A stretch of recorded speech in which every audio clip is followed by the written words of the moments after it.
fans, mas lalong nabuhay ang pag-asa na magkaka-project sila next year.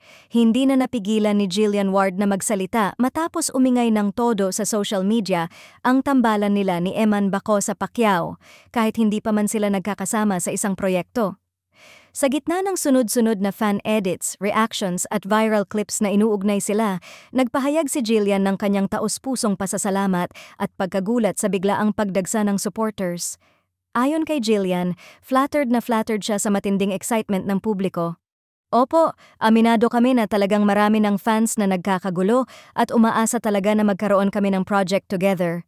Nakakatuwa po talaga, sobra akong nafi-flatter na ang dami na naming tagahanga ni Eman ngayon.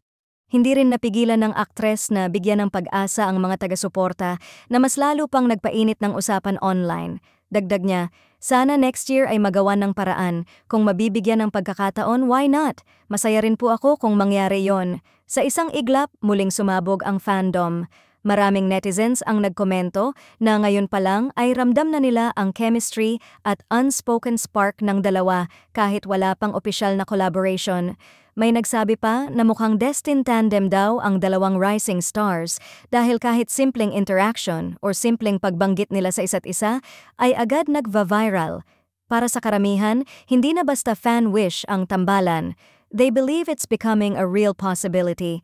At dahil mismong si Jillian na ang nagsabing sana magawa ng paraan next year, tila mas lalong nagkapit ang fans sa ideya na baka ito na ang simula ng isang bagong love team na kayang magpasiklab sa GMA.